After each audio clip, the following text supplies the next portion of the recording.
as a team, first, I would recommend do these activities with yourself. And here's something I developed, or something that's, I shouldn't say I developed, I was inspired to do from many other people.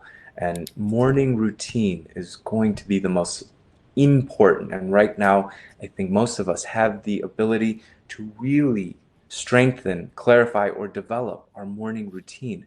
How we make decisions in the morning, our first decisions impact the next one and the next one and the next one. If we start our day rushing, then the whole day is going to most likely be rushing and playing catch up. First thing I always recommend, turn off your cell phone.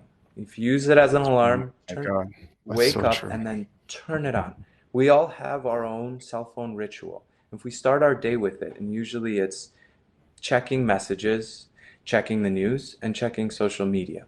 And let's examine those three things, especially in that order. If we're checking our messages, catching up on everything, usually it leaves us feeling like we have so much to do, so much to catch up on. So we're already overwhelmed. If we're checking the news, what we most likely see is a bunch of negative events going on everywhere. So we have already a fear that we might be threatened. And then if we're checking social media under this state of mind of fear already, we're just going to pay attention to people who are doing so much more than us, supposedly, judging by their projections. And so we're going to feel bad about ourselves. Now, why would you start your day with those emotions and feelings? So, I'm not saying everybody does this, but I was definitely guilty. Um, so that is a good first things first. And next, hydrate, because we lose a lot of water overnight. And most of us, our tendency is to just pick up coffee, which can dehydrate us more. See if you can drink some water first. And then, if you can, this is going to be the most groundbreaking shift. If you can just sit down in whatever's comfortable for at least 10 minutes and just listen. The goal is not to turn off your brain. That's not possible. Our thoughts, our mind thinks involuntarily just like our heart beats involuntarily. So that's a big misconception of meditation. We think it's the act of shutting off our brain, which is not possible and can be very frustrating. But if we just sit and listen, okay, what am I feeling? What is tight in my body? How am I breathing? Can I deepen my breath?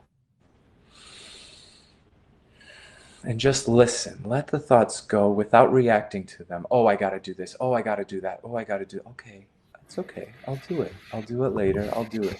Can I just listen? And then from there, what I recommend, pick up a journal and start writing. If you're still thinking of that to-do list, write it out. Write it out really fast. And then write out how you're feeling.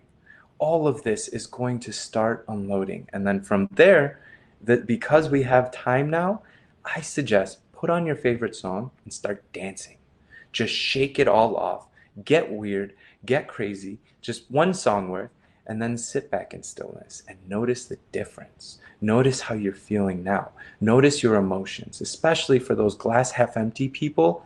It'd be very hard to validate those pessimisms in that moment if you do this accordingly. And it's not going to happen.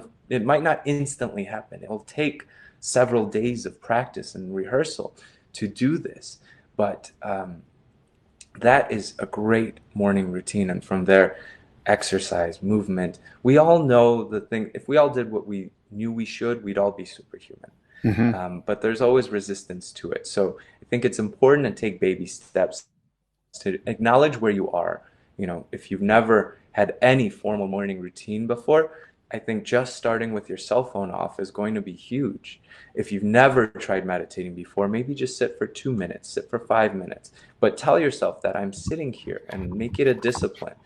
Maybe setting a set amount of time is important too, because otherwise we'll end up sitting 30 seconds and then going, oh, wait, I forgot I got to take care of this. I got to do this. I'll meditate later. And that's the ego, that's the mind dominating you, really. And so if you want to be in control of your mind and control of your thoughts, you have to be disciplinary. You have to say, no, I'm sitting here no matter what. Unless this house is on fire, I'm not moving.